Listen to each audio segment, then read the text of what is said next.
પરિવારની સાથે પણ તમારા સંબંધ આવા. બીજા બધાની વાત છોડો, તમે એટલી હદે સ્વાર્થી થઈ જાઓ. મને ખબર છે કે હજી તમારા મેરેજ નથી થયા, પણ આવતીકાલે તમારા મેરેજ થાય અને તમને તમારા મા બાપ જો ભારી પડવાના હોય તો અત્યારથી વિચારજો કે મારે આવા સેલ્ફિશ નથી બનવું.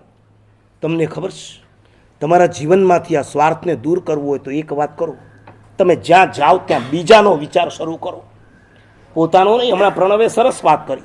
આપણે શું કર્યું, દરેક જગ્યાએ મારું શું, વેર એમ આઈ, હું જોઉં મારી જગ્યા ક્યાં છે. તમારા કરતાં આ લોકોમાં વધારે મારું કટાસનું લેતી છે રિઝર્વેશન. બાર બચારા તડકામાં તપતા હોય, ઓલી આવી ન હોય, નહીં કટાસનું પાથર્યું છે.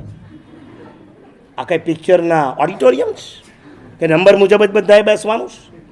દરેક જગ્યાએ તમે તમારી જાતનો વિચાર કર્યો છે. પ્રતિક્રમણ કરવા, આહા, સંવત્સરીના દિવસે જોવાની મજા. હજી અમારું બારસા સૂત્ર પૂરું ન થયું હોય ત્યાં તો ચાદર, હા ચાદર, બ્લેન્કેટ, આપણને એમ થાય બધા આજે સુવા અહીંયા આવવાના લાગવાના. પછી ખબર પડે કે આ તો બધું બુકિંગ ચાલે છે, બુકિંગ ચાલે છે. અને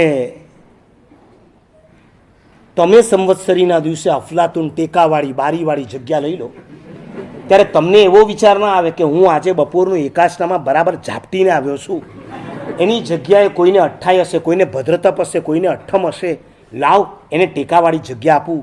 4 જણા ભદ્રતપવાળા છે, આપણે તાળી વગાડીને પૂરું કરી નાખ્યું. આપણને એમ થયું કે એમને બોલાવીએ, તું અહીંયા આવી જા, તું અહીંયા આવી જા, અહીંયા હવા આવશે, અહીંયા બારી છે, અહીંયા ટેકો છે, તમને અહીંયા બેસવામાં જરા રિલેક્સ રહેશે. બધે મારો વિચાર, મને બેસવા ક્યાં મળ્યું? હું સંવત્સરીના પ્રતિક્રમણમાં જાઉં તોય મારો વિચાર, હું ગાડીમાં બેસું, ક્યાં બેસવાનું? બારીવાળી જગ્યા છે. અરે કોઈ એજેડ છે તો તમે ઊભા થાવ અને તમે કોઈને આપી શકો ખરા? આપણે સ્વાર્થી છીએ. ઉલટાનું કોક ઊભું થઈને ફટાક દઈને આપણે બેસી જઈએ. ઓલા તો બિચારા એજેડ હોય એટલે પહોંચે પહેલાં તો આપણે સિંગિંગ ચેરની માફક પહોંચી જતા હોય. જમવા જાવ ત્યારે શું, મેં એક જણને પૂછ્યું જમવા જાવ ત્યારે, મને કે પહેલે નહીં બેસવાનું ને છેલ્લે નહીં બેસવાનું. તો મેં કીધું ક્યાં બેસવાનું? મને કે વચ્ચે જ બેસવાનું. જો આ સેલ્ફિશ લોકોના મેથ્સ કેવા હોય છે, ગણિત કેવા હોય છે. મેં કીધું વચ્ચે કેમ બેસવાનું? મને કે જુઓ મહારાજ, કાંઈ ખબર ન હોય, ક્યારેક અહીંથી પીરસવાનું ચાલુ થાય ને ક્યારેક અહીંથી ચાલુ થાય. હવે અહીંયા વાળો ચાલુ કરે ને આપણે આ બાજુ બેઠા હોય કે અહીંથી ચાલુ થવાનું, તો આપણે આ સુધી આવતા તો બધું પતી ગયું હોય. અને આપણે એમ સમજીએ કે ના હવે અહીંથી ચાલુ થાય તો આપણે અહીંયા બેસો, ઓલો આમથી ચાલુ કરે. એના કરતાં છે ને વચ્ચે બેસવાનું, આમથી આવે ને આમથી આવે, બે બાજુ આવે.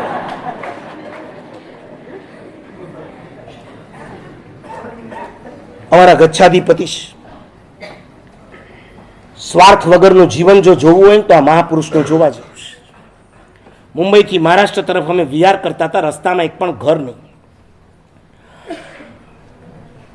બહારના લોકો ગોચરી લઈને આવેલા. મહાત્મા ઘણા, વિહાર જોરદાર, શિયાળો હોય એટલે ભૂખ પણ લાગી હોય. ઓલા લોકોને એવો ખ્યાલ નહીં એટલે લિમિટેડ ગોચરી તો આવી ગઈ, પાત્રા મુકાઈ ગયા. ગચ્છાધિપતિ પણ એ દિવસે અમારી સાથે જ માંડલીમાં બેસીને વાપરવાના હતા. એમણે પાત્રા જોઈ લીધા. જો આ એમની સિક્સ સેન્સ કોને કહેવાય?